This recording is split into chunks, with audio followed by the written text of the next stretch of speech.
Hello dear friends, कैसे हैं आप लोग? सब ठीक ठाक? सबको जय हिंद। कल नेटवर्क में प्रॉब्लम था। नेट कल किसी का वैसे काम नहीं कर रहा था, इधर हर जगह प्रॉब्लम थी। आपको पता चला होगा, फेसबुक व्हाट्सएप पता नहीं क्या क्या सब जगह दिक्कत चल रही थी। खैर, 3 क्वेश्चन से जो क्लास में बातें हुई थी कल क्लास के बाद, वो कलेक्टिव नाउन की मैंने उसको ऐड कर दिया था, कंप्लीट कर दिया। तो उस क्लास को देख लीजिएगा। आज फिर मैं उसको थोड़ा सा दोहरा दूंगा ताकि आप लोग को पता चल जाए। आज मैं पहले 3 क्वेश्चंस पूछ लूं जो अब तक पढ़ा है उससे, उसके बाद करता हूं बात। सबसे पहले questions is one of the tallest boy in the class.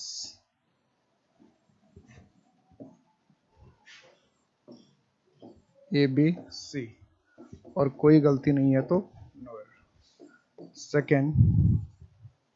Second कोई गलती नहीं है तो नो एरर, कोई अगर गलती नहीं है तो।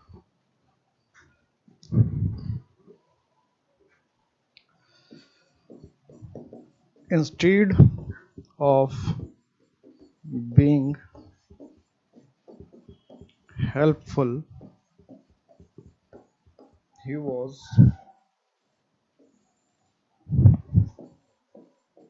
being hindrance। A, B, C और नो एरर डी। थर्ड, ये दोनों क्वेश्चन क्लियर है?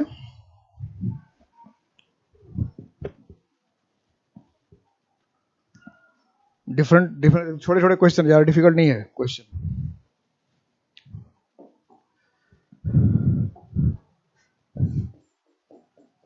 A tale of two cities are written by Charles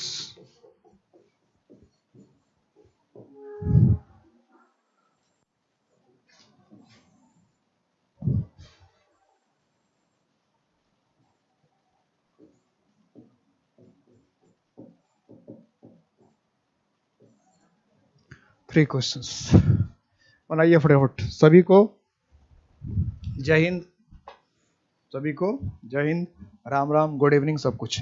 तो पहले हम लोग क्वेश्चन पूछ लेते हैं, फिर बात करते हैं। हर दिन क्लास में यही होता है, पहले क्वेश्चन पूछा जाता है, फिर बातचीत होगी।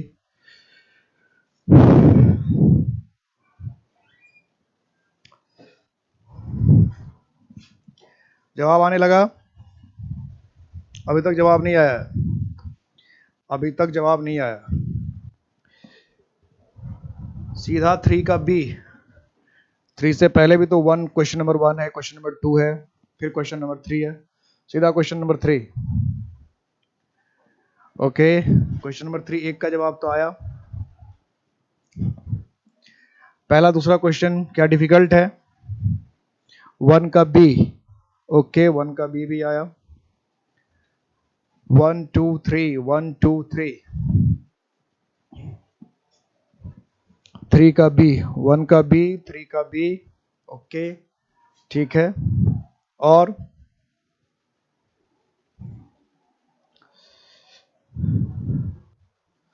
और 2 भी है सीरीज में।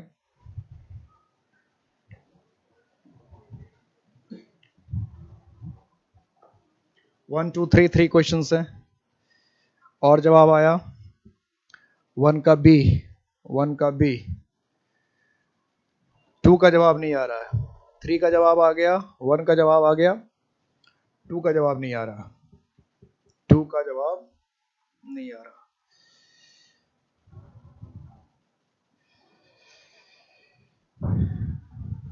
थ्री का ए, जैसे 3 के जवाब में 2 जवाब आ रहा है।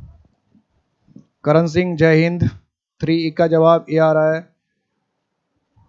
उमेश 3 का ए जवाब दे रहे हैं। मतलब जवाब में भी थोड़ा सा अंतर है।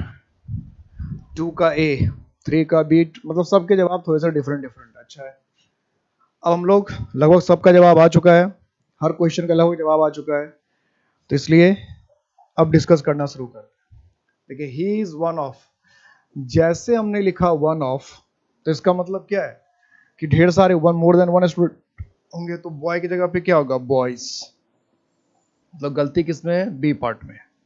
बी पार्ट में एरर है, क्या करना पड़ेगा, one of the tallest boys, one of the tallest boys. Instead of being helpful he was being hindrance.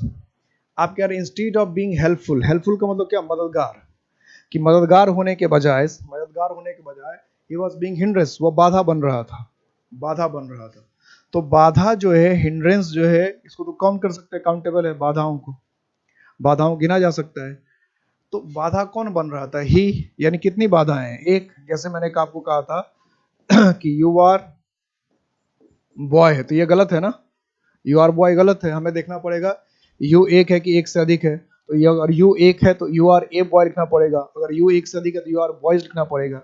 इसी तरह से हिंड्रेंस, हिंड्रेंस का मतलब है बाधा, तो बाधा या तो एक होगा या एक से अधिक होगा, तो यहाँ बाधा का इस्तेमाल किसके लिए हुआ, ही के लिए हुआ, एक व्यक्ति उसके लिए बाधा का काम कर रहा था, तो एक व्यक्ति हुआ, इसलिए क्या होना चाहिए था, a hindrance. Instead of being helpful he was being a hindrance, instead of being helpful he was being a hindrance. A Tale of Two Cities are written by Charles Dickens. A Tale of Two Cities are written by Charles Dickens. ये तो सबको आसानी समझ में आ गया, ये Tale of Two Cities हम लिख रहे हैं, A Tale of Two Cities। तो A Tale of Two Cities are written by Charles Dickens। तो ये प्रॉपर नाउन हो गया, सब कैपिटल में लिखा, ए भी कैपिटल में है, टी भी कैपिटल में, सीरीज का सी भी कैपिटल, तो प्रॉपर नाउन है। प्रॉपर नाउन है तो वर्ब क्या होना चाहिए, प्रॉपर नाउन का वर्ब सिंगुलर होना चाहिए, प्रॉपर नाउन का वर्ब क्या होना चाहिए, सिंगुलर होना चाहिए। क्लियर हो गई बात, तीनों का जवाब मिल गया, तीनों क्वेश्चन का जवाब मिल गया, किसी को कोई डाउट नहीं है, समझ में आ गया तीनों क्वेश्चन का एक्सप्लेनेशन। तो 2 क्वेश्चन जो था वो कॉमन नाउन से था, एक क्वेश्चन जो था प्रॉपर नाउन से था। कलेक्टिव नाउन का क्वेश्चन अभी मैंने नहीं पूछा। कलेक्टिव नाउन में मैं फिर एक बता देता हूं, अभी तक मैंने आपको क्या बताया, कलेक्टिव नाउन में अभी तक मैंने ये बताया कि कोई भी ऐसा नाम जो किसी ग्रुप का नाम होता है, एक जैसे समूह का नाम होता है, उसको हम लोग कलेक्टिव नाउन कहते हैं। एक जैसे सिमिलर इंडिविजुअल्स, एक जैसे सदस्य से मिलकर अगर कोई ग्रुप बनता है तो उसको हम लोग कलेक्टिव नाउन कहते हैं। कलेक्टिव नाउन के जब फीचर्स की हम लोग बात कर रहे थे, तो कलेक्टिव नाउन के फीचर्स में मैंने आपको बताया कि कलेक्टिव नाउन के साथ जनरली आर्टिकल का इस्तेमाल नहीं करते हैं, कलेक्टिव नाउन के साथ ए एन डी नॉर्मली नहीं लिखते हैं। उसके बाद पिछली क्लास में मैंने बताया कि कलेक्टिव नाउन कैसे, जैसे लगेज है, बैगेज है, ज्वेलरी है, पोइट्री है, सीनरी है, क्रॉकरी है, कटलरी है, ये सारे के सारे क्या होते हैं, कलेक्टिव नाउन होते हैं, ये सारे कलेक्टिव नाउन है। ज्वेलरी कलेक्टिव नाउन है, क्यों है ज्वेलरी कलेक्टिव नाउन, कि किसी सारे जितने भी ज्वेल्स हैं उसको सामूहिक रूप से हम लोग ज्वेलरी कहते हैं। कई लोगों को पता ही नहीं रहता, कुछ लोग कहते हैं ज्वेलरी कॉमन नाउन हो गया, या कुछ लोग काउंटेबल मान लेते हैं, ऐसा नहीं है। जितने भी ज्वेल्स हैं, जितने भी ऑर्नामेंट्स हैं, उनको कलेक्टिवली सामूहिक रूप से ज्वेलरी कहा जाता है। तो jewellery, poetry, scenery, luggage, baggage, ये सब क्या है, कलेक्टिव नाउन, इसलिए ये सब हमेशा जनरली सिंगुलर होते हैं। तो कल 2 रूल पढ़ाया था मैंने, एक रूल ये बताया था कि कलेक्टिव नाउन के साथ नॉर्मली आर्टिकल का इस्तेमाल नहीं होता है, दूसरा ये बताया था कि कलेक्टिव नाउन के साथ नॉर्मली हम लोग कलेक्टिव नाउन को प्लूरल नहीं बनाते, जैसे लगेज है तो लगेजेस नहीं लिखते, बैगेज है तो बैगेजेस नहीं लिखते, फर्नीचर है तो फर्नीचर्स नहीं लिखते, तो ये बताया था। आर्मी है तो उसको आर्मीज नहीं लिखते, ये रूल बताया था। तो हम लोग क्या कर रहे हैं, नाउन ऑफ कलेक्शन या फिर कलेक्टिव नाउन। और यहां तक जैसे प्रॉपर नाउन में, कॉमन नाउन में या नाउन ऑफ कलेक्शन में किसी को अगर कोई दिक्कत है, कोई प्रॉब्लम है, कोई डाउट है, कुछ पूछना चाहता है तो वो पूछ सकता है। अभी जैसे अब तो हम लोग धीरे धीरे नाउन में, कलेक्टिव नाउन भी अब समझो आज या कल में खत्म हो जाएगा, तब तो धीरे धीरे हम लोग नाउन को क्या करने जा रहे हैं, खत्म करने जा रहे हैं। तो किसी को अगर कोई डाउट हो, किसी को कोई प्रॉब्लम हो, किसी को अगर कंफ्यूजन है, तो वो पूछने से नहीं चुकेगा, पूछने से नहीं चुकेगा, ठीक है। तो अभी तक हमने कहा था 6 गोल्डन रूल्स पढ़ने हैं। किसके? कलेक्टिव नाउन्स के। उसमें से 2 हो गए। पहला क्या था? आर्टिकल का इस्तेमाल नहीं करते। दूसरा था कलेक्टिव नाउन को प्लूरल नहीं बनाते। और तीसरा गोल्डन रूल है, थर्ड है, a collective noun takes a singular verb. कि कोई भी जो कलेक्टिव नाउन है, इसका हिंदी भी लिखना चाहते हिंदी भी लिख लेंगे, कि कोई भी जो कलेक्टिव नाउन है उसका जो वर्ब है वो हमेशा सिंगुलर होता है। कलेक्टिव नाउन का कुछ, अब नंबर चैप्टर पढ़ेंगे तो आपको ये भी आएगा कि कुछ ऐसे भी कलेक्टिव नाउन है, हाँ है ऐसे, कुछ ऐसे भी कलेक्टिव नाउन है जिसके साथ हमेशा प्लूरल वर्ब आता है। ये भी जब नंबर चैप्टर में पढ़ाऊंगा तो बताऊंगा आपको। कुछ कलेक्टिव नाउन है, नहीं तो नॉर्मली कलेक्टिव नाउन के साथ जो वर्ब होता है वो सिंगुलर होता है नॉर्मली। लेकिन कुछ ऐसे कलेक्टिव नाउन है जिसके साथ हमेशा प्लूरल वर्ब ही आता है। ये भी आपको जब नेक्स्ट चैप्टर आएगा, नंबर चैप्टर आएगा, तो उसमें मैं बताऊंगा। और उसमें मैं याद दिला दूंगा अपने आप कि देखो ये सारे कलेक्टिव नाउन है, ये इनके साथ हमेशा प्लूरल वर्ब लगाना होता है। और उन कलेक्टिव नाउन को फिर आपको याद रखना होता है, उन कलेक्टिव नाउन को फिर याद रखना। तो क्योंकि स्पेशल कलेक्टिव नाउन है, उनके साथ हमेशा प्लूरल वर्ब लगेगा। तो ऐसे जो कलेक्टिव नाउन है जिसके साथ हमेशा प्लूरल वर्ब लगेगा वो भी मैं आपको बताऊंगा नंबर चैप्टर में। फिलहाल जो बेसिक रूल है वो ये है कि कोई भी कलेक्टिव नाउन है उसके साथ आर्टिकल नहीं आता। कोई भी कलेक्टिव नाउन अगर नॉर्मल है तो उसको प्लूरल नहीं बनाते, और कलेक्टिव नाउन के साथ वर्ब हमेशा सिंगुलर आता है। इसलिए हम लोग क्या लिखेंगे, जैसे हमने कहा कि there is crowd on the road. ये एग्जाम्पल हमने पहले भी लिया था। तो ये सेंटेंस क्या है? सही है। अब क्राउड का मतलब तो भीड़ होता है, तो हम अगर इज के जगह आर लिख देंगे कि there are crowd on the road, तो ये बात नहीं बनेगी। तो क्राउड कम है या ज्यादा है, भीड़ कम है या ज्यादा, इससे कोई फर्क नहीं पड़ता। क्राउड कलेक्टिव नाउन है तो इसके साथ वर्ब क्या होगा? सिंगुलर होगा। अगर हमने लिख दिया our army have done very well so far, और army have done very well so far, कि हमारी आर्मी ने अब तक बहुत अच्छा किया है। हमारी आर्मी ने अब तक बहुत अच्छा किया। और army have done so very well so far, कि हमारी आर्मी ने अब तक बहुत अच्छा किया, बहुत बेहतरीन किया, बहुत शानदार किया, ये हम कहना चाहते हैं। और army have done very well, तो क्या ये सेंटेंस सही है? Our army have done very well.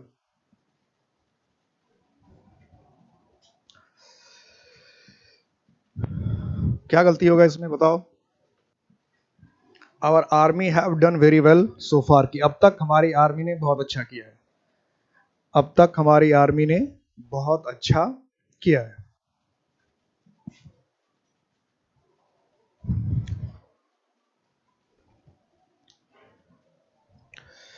B B B okay B, तो क्या हो जाएगा? हैव के जगह, हैव के जगह क्या हो जाएगा? हैज। क्योंकि आर्मी क्या कलेक्टिव नाउन है, कलेक्टिव नाउन क्या लेगा? सिंगुलर वर्ब लेगा। या आप किसी ने ऐसे लिख दिया your jewelleries are very precious and attractive. Your jewelries are very precious and attractive. Or no error.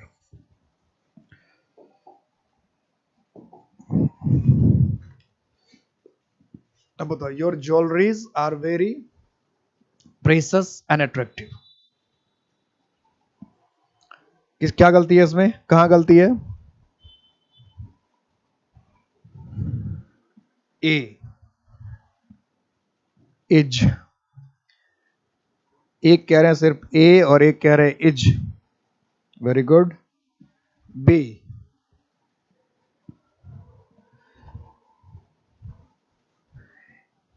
Is और ए कह रहे हैं, इज और इज में बता रहे हैं ए, तो एक ही गलती बता रहे हैं, इसलिए मैंने इसमें जानबूझकर क्या किया था, दो गलती किया था। इसमें दो गलती है।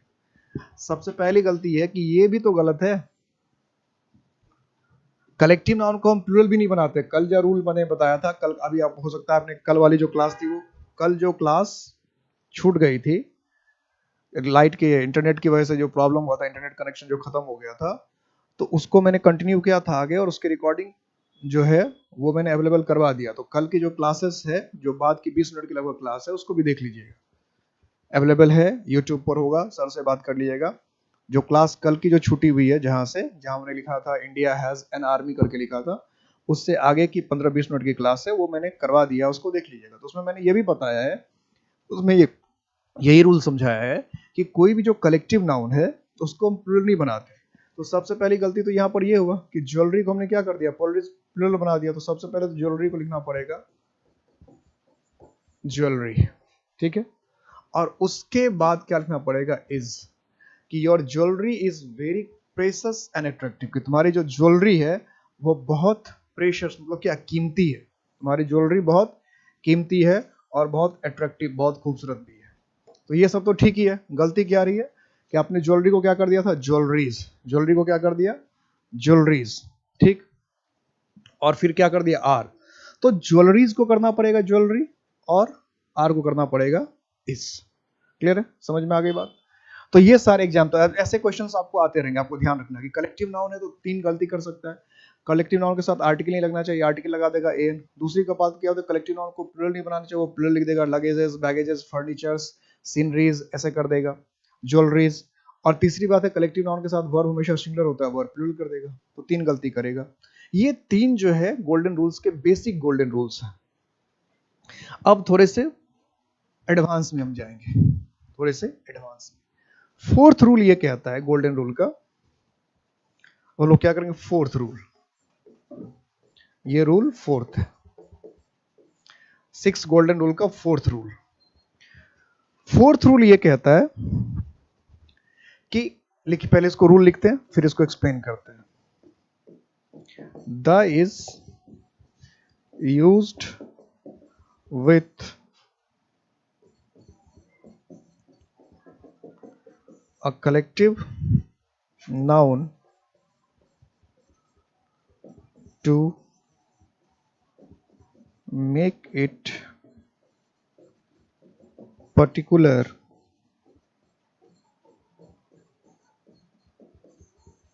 special,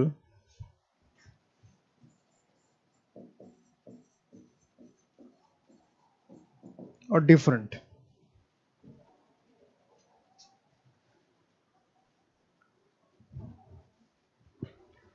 The is used with a collective noun to make it particular, special or different.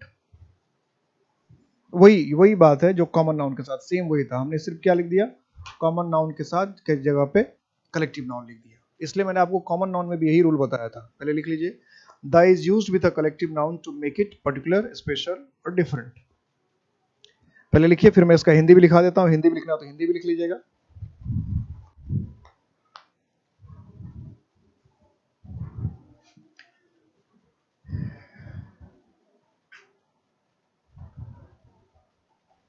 Sir 31 अक्टूबर तक सिलेबस कंप्लीट हो जाएगा। 31 अक्टूबर तक सिलेबस कंप्लीट हो जाएगा। ये तो बहुत डिफिकल्ट क्वेश्चन है।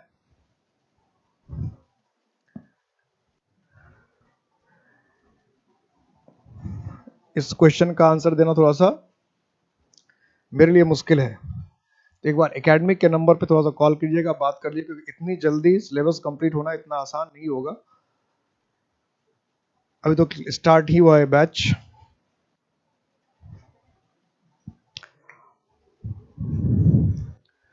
The is used with a collective noun to make it particular, special और डिफरेंट। कि कलेक्टिव नाउन को हम स्पेशल डिफरेंट बनाने के लिए, स्पेशल डिफरेंट या अलग बनाने के लिए, to make it particular, special और डिफरेंट, हम क्या इस्तेमाल करते हैं, द का इस्तेमाल करते हैं। तो पहले हिंदी में भी लिख लीजिएगा, पहले हिंदी में लिख लीजिए आराम से, कि कलेक्टिव नाउन को पर्टिकुलर या खास बनाने के लिए, कलेक्टिव नाउन को खास, विशेष बनाने के लिए इसके साथ द का इस्तेमाल कर सकते हैं, करते हैं। कलेक्टिव नाउन को खास या विशेष बताने के लिए, खास बनाने के लिए द का इस्तेमाल करते हैं। हिंदी में ये लिख लिया, कलेक्टिव नाउन को खास या विशेष बनाने के लिए हम द का इस्तेमाल करते हैं, खास या विशेष बनाने के लिए। अब खास या विशेष बनाने का मतलब क्या है उसे देखते हैं। जैसे सपोज करो अभी लिखा आपने आर्मी, लेकिन हमने अगर ऐसे लिख दिया flock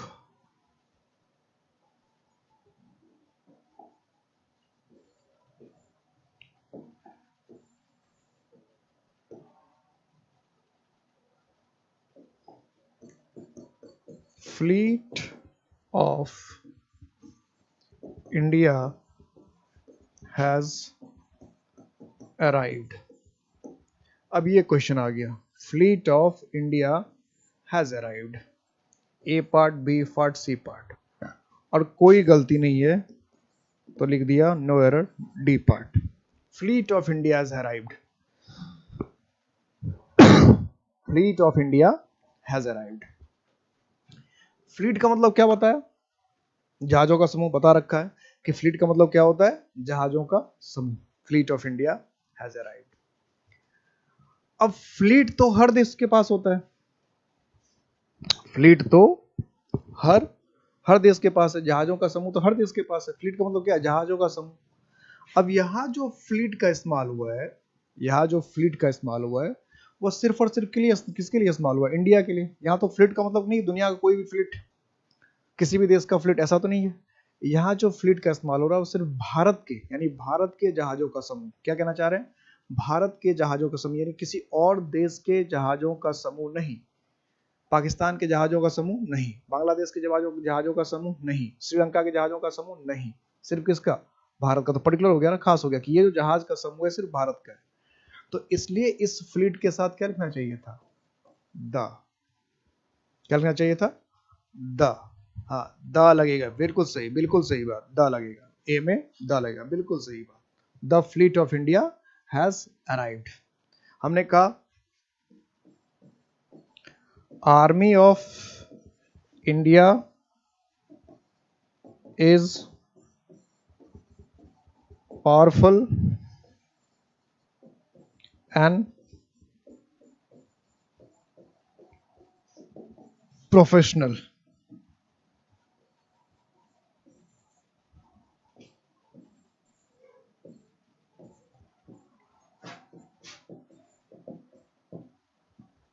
army of India is powerful and professional. Powerful का मतलब क्या शक्तिशाली। अब प्रोफेशनल का मतलब क्या होता है? कभी कभी लोग प्रोफेशनल का सही वर्ड नहीं समझ पाते, कहते हैं हमारी टीम बहुत प्रोफेशनल है, हम लोग बहुत प्रोफेशनल है।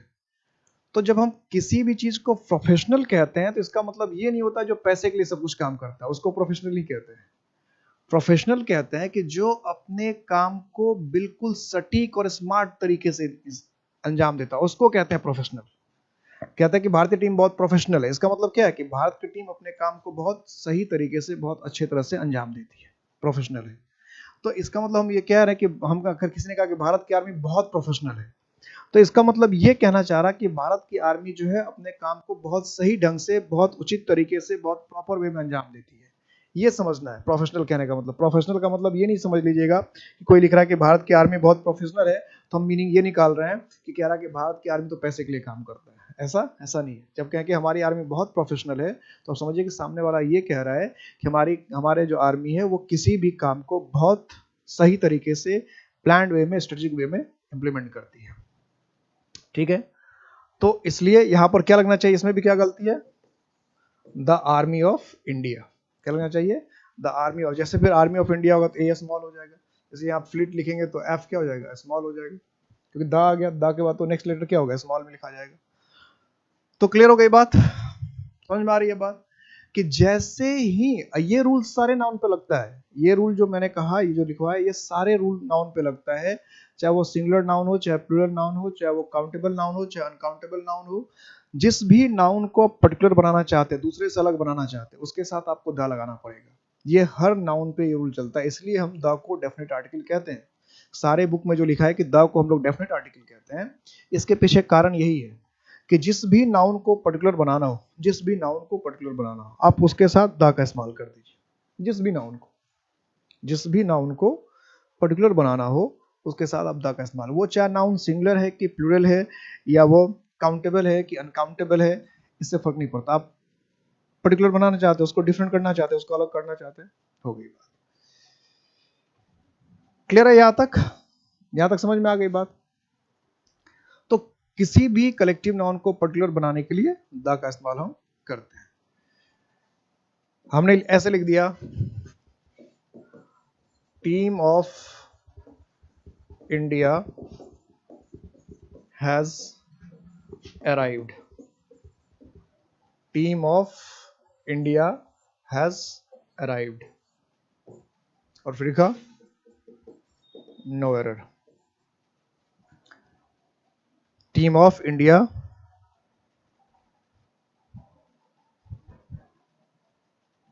आर्मी क्लर्क का एग्जाम 31 अक्टूबर को होने के चांसेस।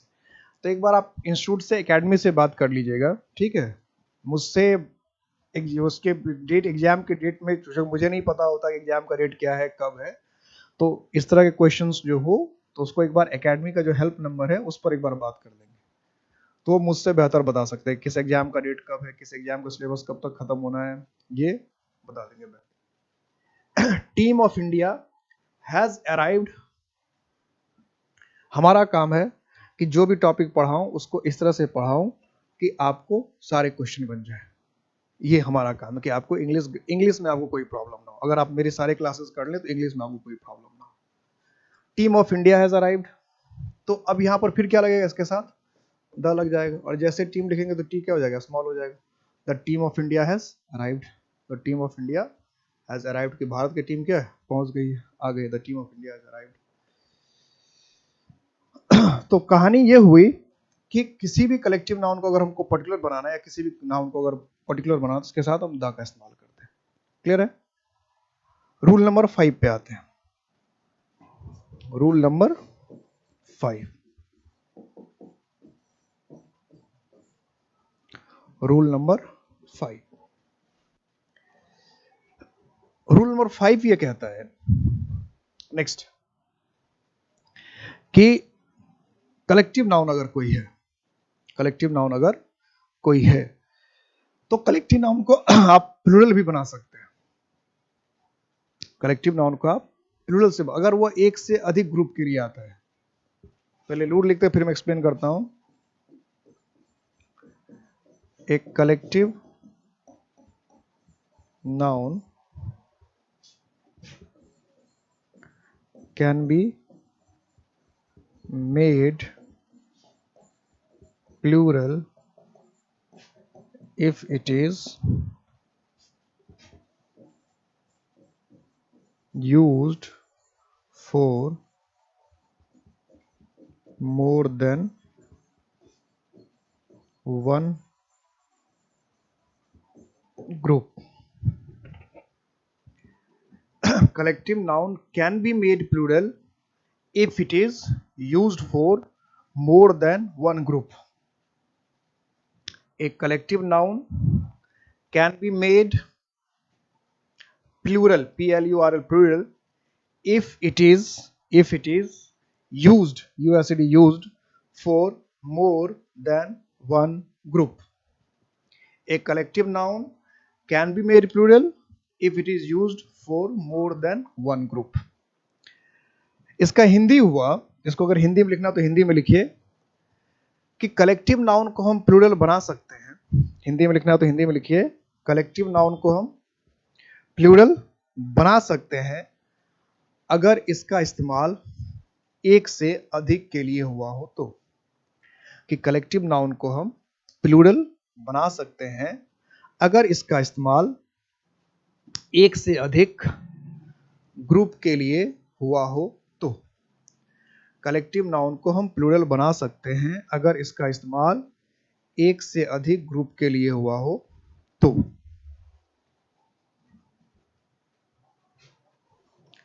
कलेक्टिव नाउन को हम प्लूरल बना सकते हैं अगर इसका इस्तेमाल एक से अधिक के लिए हुआ हो तो।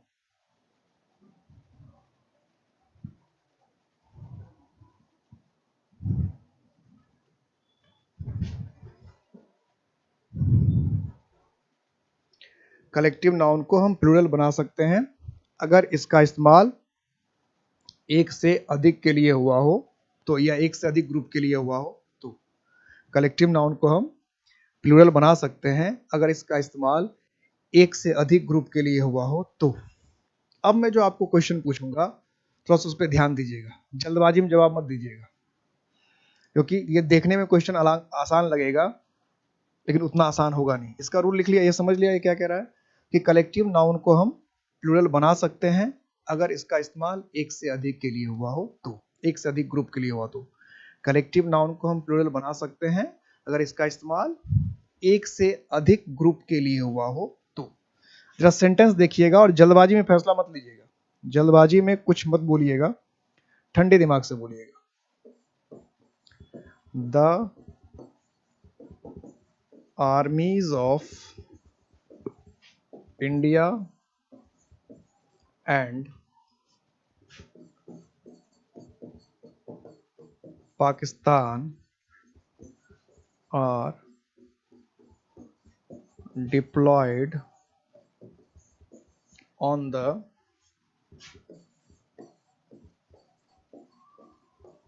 borders.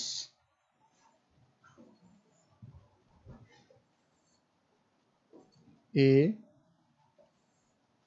B,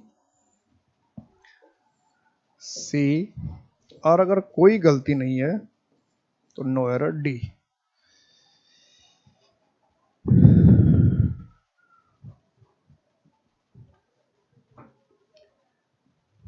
The armies of India and Pakistan are deployed on the borders.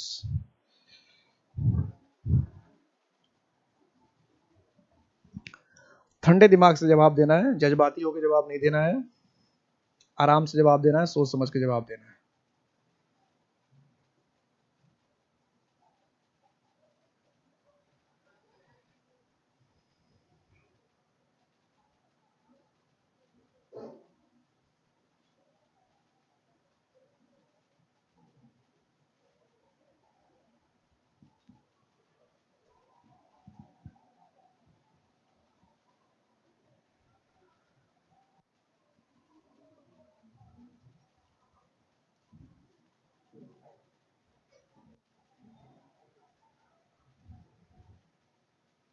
The armies of India and Pakistan are deployed on the borders. जवाब दीजिए, इसका जवाब नहीं दे रहे हैं।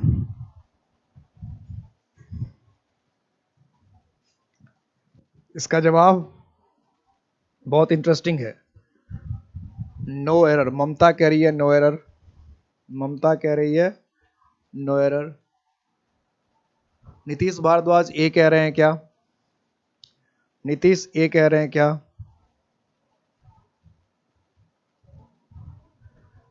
पता नहीं चल रहा अभी, सिर्फ ममता का जवाब का पता चला। नीतीश क्या आप ए लिख रहे हैं? ममता कह रही है नो एरर, और लोगों का जवाब क्या है? ये बहुत इंटरेस्टिंग क्वेश्चन है, बहुत इंटरेस्टिंग क्वेश्चन है, देखने से भी इंटरेस्टिंग लगता है और लोग इसमें बहुत उलझ जाते हैं। हालांकि अगर जिसने सारे रूल्स को ध्यान से पढ़ा है वो एकदम सटीक जवाब देगा, एकदम सटीक जवाब देगा, जो ध्यान से पढ़ा है। और जो ध्यान से नहीं पढ़ा उसको प्रॉब्लम हो जाएगी। जो ध्यान से पढ़ा है, सारी बातों को जो मैंने पिछले 2 क्लास में समझाया है उसको ठीक से समझाया है तो उसको कोई दिक्कत नहीं होगी। यस सर कह रहे हैं, ओके।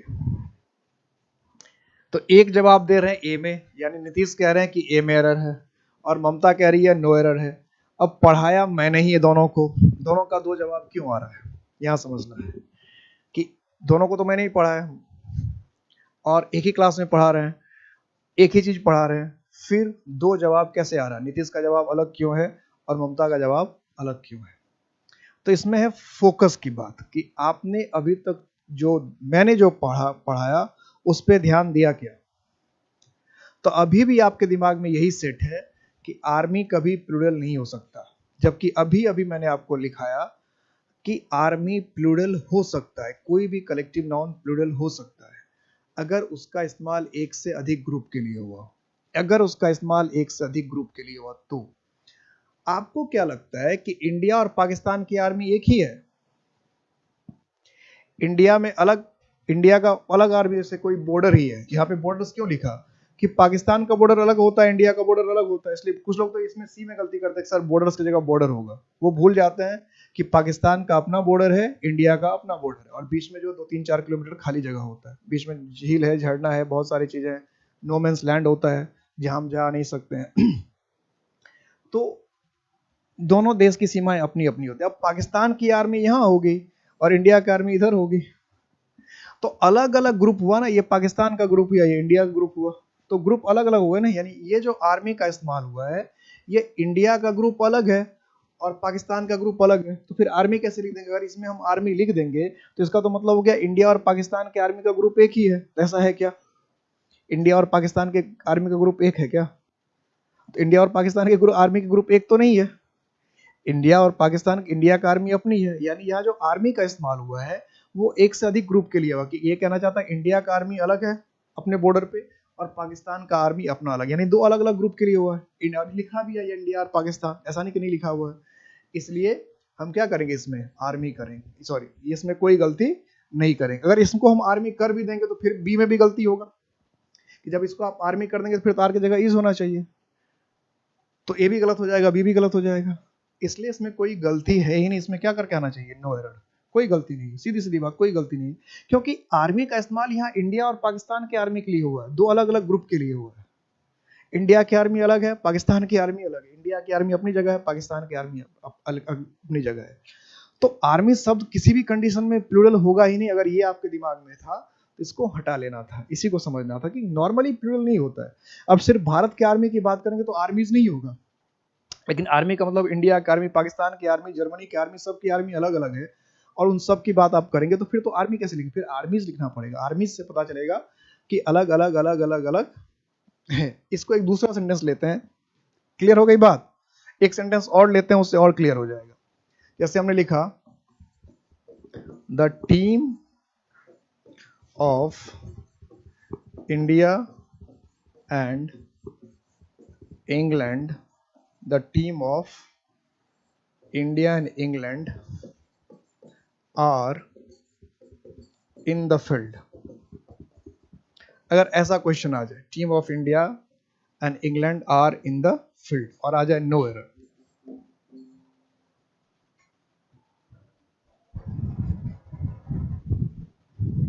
ठीक है, और आ जाए नो एरर, तब क्या जवाब करके आएंगे बताओ? लिखा team of India and England are in the field, क्या करके आएंगे?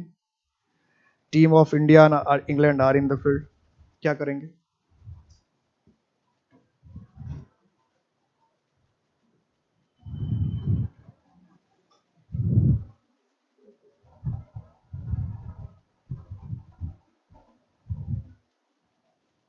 सही है, team of India and England are, क्या ये सही है? क्या लिख रहे हैं ममता?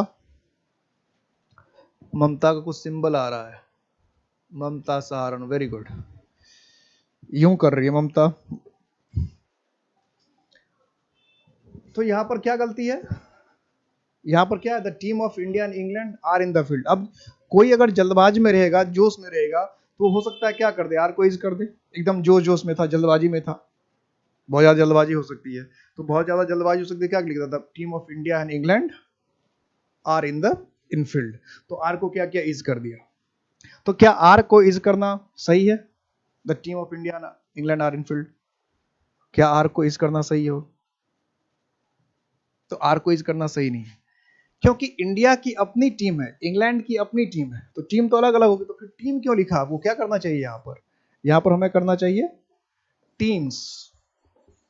और द का इस्तेमाल क्यों किया है? क्योंकि द का इस्तेमाल इसलिए कहा, यहाँ टीम का जो इस्तेमाल हुआ सिर्फ इंडिया और इंग्लैंड के लिए हुआ, पर्टिकुलर हुआ, तो आप पर्टिकुलर भी बना रहे हैं, पर्टिकुलर भी बना रहे हैं। इसी से पहले जो सेंटेंस लिखा था उसमें आर्मी के पहले द का इस्तेमाल क्यों किया था? क्योंकि यहाँ जो आर्मी का इस्तेमाल हो रहा है सिर्फ इंडिया और पाकिस्तान के पास, हर देश के पास आर्मी है, तो यहाँ जो आर्मी का इस्तेमाल हुआ सिर्फ दो ही देश के लिए ना, सिर्फ इंडिया और पाकिस्तान। अगर दुनिया में और कहीं आर्मी तो हम उसकी बात नहीं कर रहे हैं, तो इसलिए ये आर्मी क्या हो गया, पर्टिकुलर हो गया। और साथ साथ क्या हो गया कि दो अलग अलग ग्रुप को ही बता रहा है, इंडिया और पाकिस्तान को बता रहा है, तो इसलिए आर्मी को आर्मीज भी करना पड़ेगा। तो ऐसे ही इस सेंटेंस में क्या हो रहा है कि यहाँ जो टीम का इस्तेमाल कर रहे हैं सिर्फ इंग्लैंड और इंडिया की टीम की बात कर रहे हैं, तो इंग्लैंड और इंडिया की टीम की बात कर रहे हैं और किसी टीम की तो बात कर ही नहीं, तो ये टीम पर्टिकुलर हो गया, पर्टिकुलर हो गया तो सबसे पहले द लगना चाहिए। उसके बाद क्या एक टीम है, इंडिया और इंग्लैंड की एक ही टीम है? नहीं, इंडिया की अपनी टीम है, इंग्लैंड की अलग अपनी टीम है, इसलिए हमको क्या लिखना पड़ेगा, टीम्स। समझ रहे बात? क्लियर है? अच्छा, इसमें नो एरर कर दिया, नो एरर कैसे होगा? इसमें नो एरर कैसे होगा? टीम की जगह टीम्स करना था। इसमें देखिए सही करते करते ममता से इस बार गलती हो गई। कैसे गलत कर लिया? हाँ, इस बार सही था, टीम्स होगा। Very good. नो, ममता ने नो एरर कर दिया था। ममता से, जब ममता ने अभी जो पाकिस्तान वाला जवाब था आर्मीज वाला, वहां तो सही कर लिया, और अब ये क्वेश्चन आया तो उसमें ममता का गलत हो गया। हो जाता है, कभी कभी गलती हो जाती है। तो अब क्लियर हो गया? इसलिए मैं एक क्वेश्चन करवा के कभी खुश नहीं होता, सारे मैं प्रीवियस ईयर के क्वेश्चन ही कराता हूँ, और एक से अधिक सारे रूल पे कराता हूँ। और सब जगह देखो क्या होता है, और सब जगह क्या होता है कि लोग क्या करते हैं कि क्वेश्चन बनाते हैं। अब क्वेश्चन में छोटे छोटे सेंटेंस जो है, जो ओरिजिनल आए हुए क्वेश्चन है, तो उसी से बनाते। एक तो पहले रूल वाइज क्वेश्चन इस तरह से लोग कराते नहीं कि देखो ये रूल है इसका, ये क्वेश्चन, ऐसा तो कोई कराता ही नहीं। नॉर्मल सा पहले तो प्रॉपर नाउन कॉमन नाउन, आपने भी ऐसे ही पढ़ा होगा, क्वेश्चन पढ़ा थ्योरी पढ़ लिया कि प्रॉपर नाउन ये है, कॉमन नाउन ये है, कलेक्टिव नाउन ये है, और उसके बाद सीधा सारे नाउन पढ़ लिया, और उसके बाद क्वेश्चन बनाना शुरू कर देते हैं। इसलिए ज्यादा दिक्कत होती है। हम लोग क्या कर रहे हैं कि हर रूल के साथ उसका क्या क्वेश्चन आया हुआ है और कैसे क्वेश्चन आता है, ये हम देख रहे हैं। समझ में आ रही बात? इसलिए थोड़ा सा हम लोग को टाइम भी लगता है, और आपसे ज्यादा मेहनत मुझे करना पड़ता है। क्यों करना पड़ता है आपको पता है? मुझे जितने भी प्रीवियस ईयर के क्वेश्चन है, उसको एक एक क्वेश्चन को छांटना पड़ता है, एक एक क्वेश्चन को अलग करना पड़ता है, और फिर उसको देखना पड़ता है अच्छा ये किस रूल का क्वेश्चन है, फिर उसी रूल पर आ रहा है ना, जिस रूल को हम पढ़ते हैं उसी रूल का क्वेश्चन बनाते हैं। ऐसा तो नहीं है कि हम अभी इस रूल को पढ़ रहे हैं, क्वेश्चन कहीं हो सकता है। हर रूल से मैं आपको क्वेश्चन दिखा रहा हूँ, हर रूल का क्वेश्चन दिखा रहा हूँ कि ये रूल है, देखो इसका ये क्वेश्चन, ये रूल है तो इसका ये क्वेश्चन है, आपके सामने आ रहा है। तो इस तरह से हम लोग को नॉर्मली पढ़ने की आदत नहीं थी। हम लोग को पढ़ने की आदत कैसे है कि सारा थ्योरी पहले पढ़ लिया, क्वेश्चन किससे कैसे आता है ये हमें नहीं पता, बस एक बार क्वेश्चन बनाने लगते थे। इसलिए हम बार बार शिकायत करते थे क्वेश्चन हमसे नहीं बनता। अब आप ऐसे है, आप क्वेश्चन देख कर बता दोगे कि ये इस चैप्टर का क्वेश्चन, ये इस वर्ड का क्वेश्चन, देखते आप खुद देखना कि क्वेश्चन धीरे धीरे क्या, क्वेश्चन देखते बता दोगे। नाउन का अगर क्वेश्चन होगा तो आप देखते बता दोगे, ये प्रॉपर नाउन का क्वेश्चन है, ये कॉमन नाउन का क्वेश्चन है, ये कलेक्टिव नाउन का क्वेश्चन है, ऐसे होने लगेगा। तो अब इसमें एक रूल अभी और बाकी है। 6 गोल्डन रूल्स मैंने बताया था, आज हमने 3 गोल्डन रूल्स किए आज। तो कल जो है हमारा ये खत्म हो जाएगा, और कल एक तरह का बहुत इंपॉर्टेंट क्वेश्चन हम लोग अक्सर एग्जाम में पूछता, हम लोग उस पर भी डिस्कशन करेंगे। The jury was divided